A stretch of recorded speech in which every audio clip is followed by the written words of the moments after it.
Hello and welcome to the Gaggle, and if necessary, destroy media narratives. I'm George Szamuely, and with me, of course, is Peter Lavelle, co-founder of the Gaggle. The topic we're going to talk about is a column by a well-known neoconservative columnist, Josh Rogin, who can always be calculated to sound off on Trump betraying some vital American mission somewhere or other. His column features McMaster, who was, of course, President Trump's second national security advisor following the firing of Michael Flynn. McMaster is promoting his book, and during his promotion, he addressed an online event to the Alexander Hamilton Society. And during his presentation, he denounced Trump's plan to withdraw from Afghanistan, and he said that Trump's negotiations with the Taliban was the same as the appeasement policy that culminated in the Munich agreement. And he said that by withdrawing from Afghanistan, Trump has made, I'll find the exact quote. I don't see it now. He said he had made it the war immoral and illegal. Now,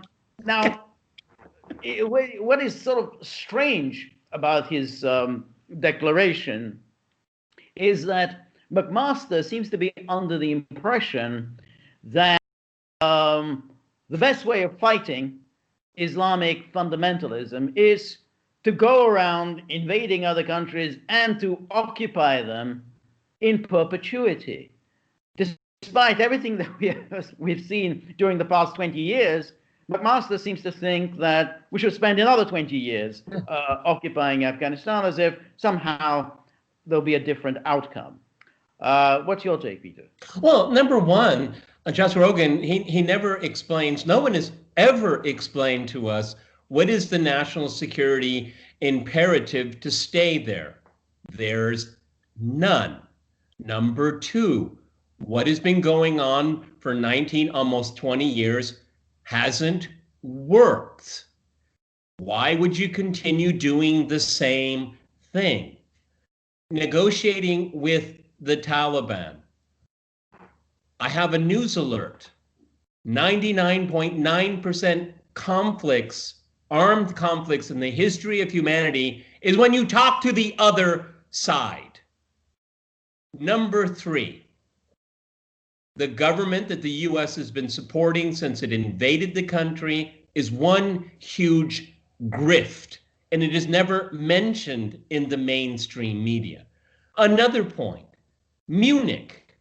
What does this have to do with Munich? Because these people, I suppose McMaster included, doesn't know what Munich was really all about. Let's revisit history quickly here.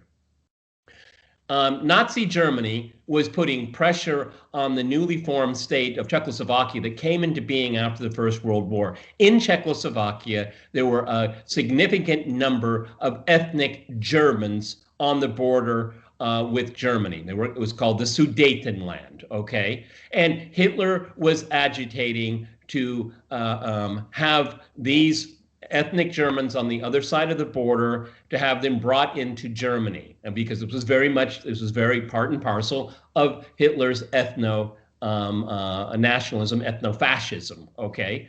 And he got what he wanted, but it was Britain and France that sold out Czechoslovakia to the Germans, to Nazi Germany. So where is the Munich thing here?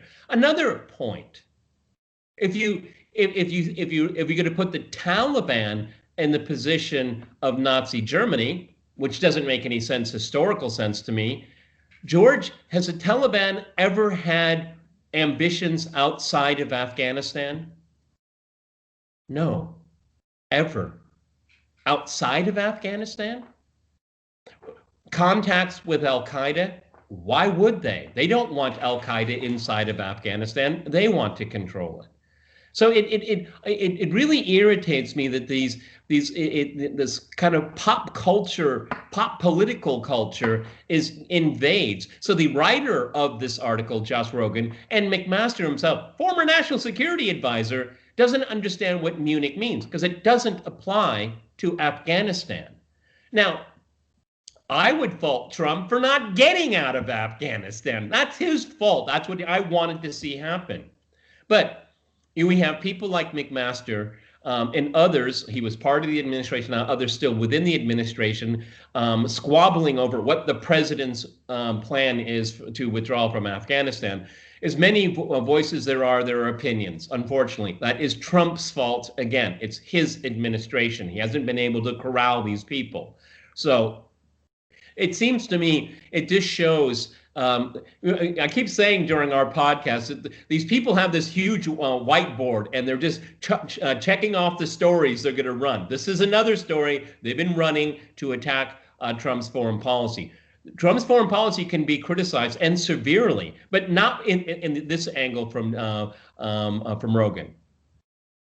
No, I agree with you. I would be a little less harsh. I mean, just since you were giving a historical example, I would be a little less harsh on England and France at Munich. I mean, their goal at that stage was to try to delay war for as long as possible. Okay. And it made a difference. In much the same way, I defend what Stalin did when he signed his non-aggression pact with Germany. It's like you needed breathing space. So I mean, it's like nobody wanted this war with Germany. You're not going to get an argument out of me on.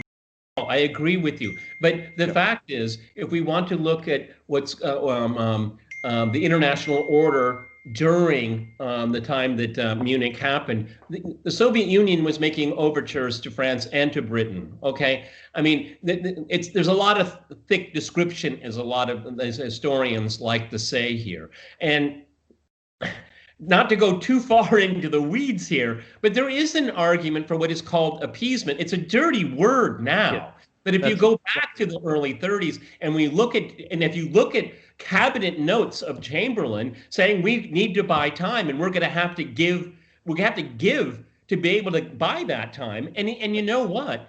He essentially achieved all of those goals. Britain was essentially prepared for war with Nazi Germany. Now, we've really gone into the weeds, and we really need to do a separate podcast on this because it's very, very important. Because this historical metaphor, Munich is so abused here. I mean, in contemporary situations here. My point is it does not apply to Afghanistan. And of course, when you bring up Munich and appeasement, it's obviously a negative thing. Okay, you can't say Satan and the devil in a positive way. All right, so this is what this does is it taints the conversation and it distorts what's really happening here. I mean, again, none of these articles establish why the U.S. should be there now after 19 years, and that's the neocon. Well, I mean, Rogan is just a scribe for the neocons and the apparatic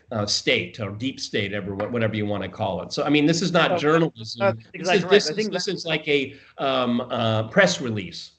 Well, that's the thing, that people like McMaster, and of course he speaks for the American military and of course the whole national security establishment, want to maintain military presence everywhere at all times in perpetuity. Even Trump's proposal to withdraw some troops from Germany was met with screams and howling, and it still hasn't gone through.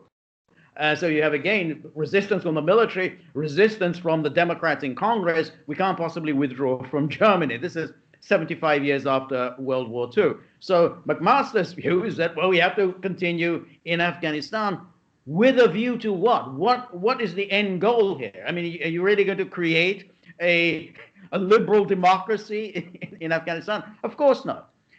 And really, when you think of the sheer dishonesty of people like McMaster, because the Taliban didn't just come out of nowhere. I mean, this was a direct consequence of the reckless policy of the United States in the 1980s of supporting the Mujahideen, the most extreme Islamic fundamentalists. And this wasn't just well, we didn't know the consequences. Plenty of people at the time said, you are arming with serious arms with the worst people in the world. I mean, these people are fanatics. I mean, they believe in chopping your hands off for shoplifting. I mean, these are the people you're enabling.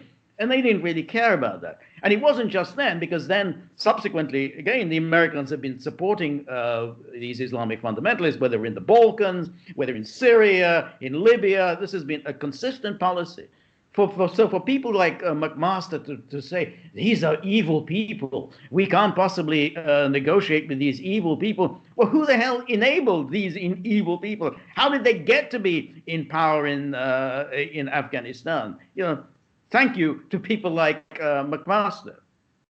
Yes, but it's really sad. It's a real sad commentary on our politics now. Nominally speaking, ending wars, bringing troops home is a good thing. And you know what, George? It's a popular thing. People want this. You know, over the last few months doing crosstalk, I don't care what the stripe of most people's political stripes are.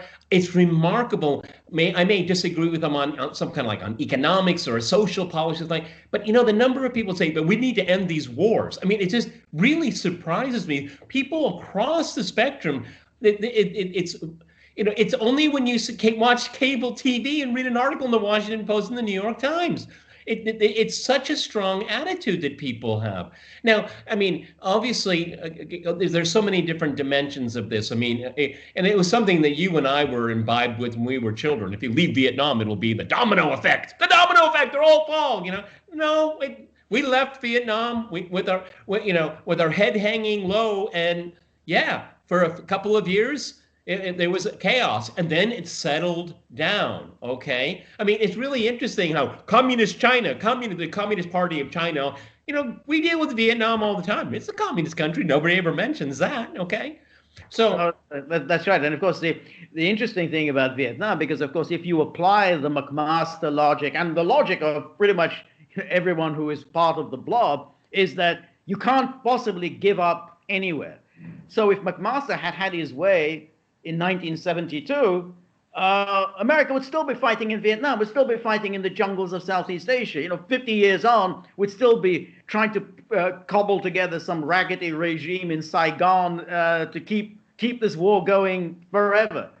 No, I mean, that's it. I mean, it was a sensible policy was decided that this war is just hopeless. I mean, there's just no way that this war can be won. And America at that time was capable of biting the bullet and taking its losses. Seems to have lost that ability. Yeah, and it just shows the lack of any kind of foreign policy imagination. I mean, here's the country. We have a pandemic. We have, let's say the truth, George, half the people in America are poor now. Poor. Okay, simple as that. Well, maybe not the same kind of poor person in a what we used to call a third world country, but by first world standards, they are poor. And now we have the Secretary of Defense saying he needs more money to challenge China and Russia, okay? No, this is a grift. I mean, we can't take this out of the equation here. So, you know, you can't take one step back. Why not? Explain to me why. Oh, because of the domino effect. No, it didn't work. Actually, historically, it doesn't make any sense. I'd like to be given that theory of the case, but you can't. It doesn't work that way. And the expense and the prestige. I mean, how many? I'm going to get the number wrong. Been there almost 20 years, and there's been like 19 generals that have run the thing. 18, 19 generals. I mean, and that's it. You know, that you get to the top. You know, I ran the Afghan theater, as they say. You know, you fail like the rest of them, and you get a big pension, and then you go work for some arms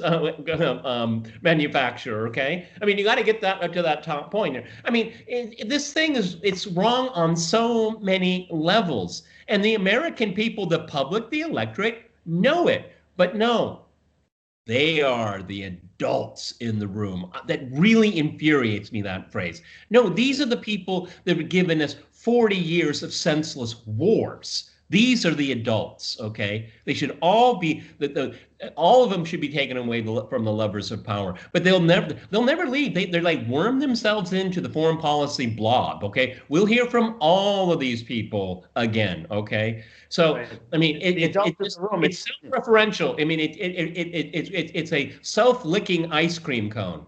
Right. It's yes, the adults in the room. I remember Susan Rice, who appeared on one of those late night comedy shows, and she was recounting how she was listening to the news on the radio, and she heard that President Trump was planning to withdraw troops from Syria. And then she gave a kind of a theatrical gesture of putting her head in her hands. Oh my God, how can anyone be so stupid?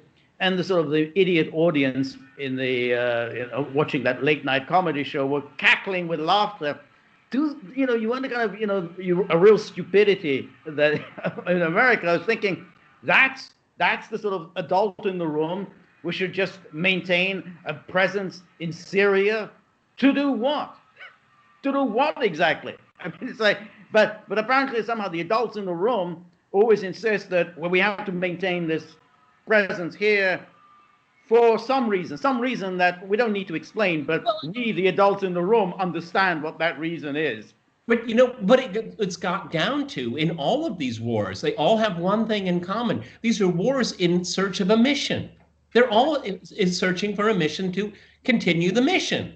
Okay, NATO is that writ large. Okay, yes. And so this is just kind of inertia. Okay, and what it does is it particularly in the greater Middle East, we can go, the entire greater Middle East. I mean, if the U.S. were to withdraw, then you would have regional powers that, you know what they might do, George? They might have to sit down and suss it all out. Okay, but these foreign wars enable these corrupt regimes. And they're propped up, and the American taxpayer pays for it, and nothing is resolved. I mean, these people all across the Middle East that are allied with the United States laugh at the Americans all day, all night, because they're going to keep paying to keep it going. Okay, fine, they're good to go. Okay, this and it enables instability. All right. I'm sure McMaster's only worried about his career, okay, and probably on the road genuflecting to all the neocons. Forgive me for working for that administration. I mean, that's what he's trying to do, okay? What's really amusing is that Donald Trump, who seemed to have a sort of a strange fixation on generals, hired more generals in his administration than anyone else. I mean, he hired McMaster as his national security advisor. He hired General John Kelly as his chief of staff, and then Mad Dog Mattis as his defense secretary. Every single one of them worked to sabotage his policy. Every single one. And then when they're out, they've been essentially denouncing him, insulting him, speaking of him in the most vulgar, contemptuous terms.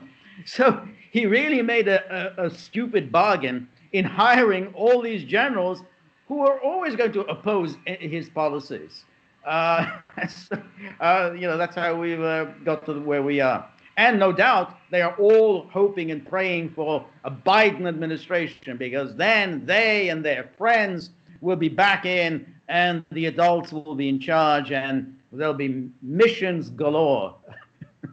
well, thank you very much. Okay. But we can end on this. Then the understanding what happened in 2016 is just being pushed further and further into the future, because a lot of people did vote to end wars. Okay, these people, these elites, these professional bureaucratic. What is it? What was it? The interagency consensus. Okay. This is divorced from what people want, and they talk to themselves within their own bubble. They go on NPR and talk about how glorious it is to have empire, though they never use that word, but that's exactly what it is. Right. And I think, to the best of my recollection, Vindman was hired by McMaster. I'm not sure exactly whether he or Bolton hired Vindman, but one of the two. Wasn't Fiona Hill? Well, yeah, but Fiona Hill was yeah, I think she was hired by McMaster on the recommendation of that woman.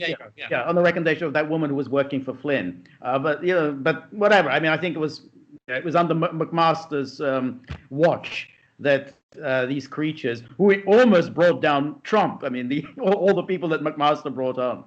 Well, anyway, we'll be watching. Thank you very much, Peter. And remember, if you like the gaggle, please like, share, and subscribe.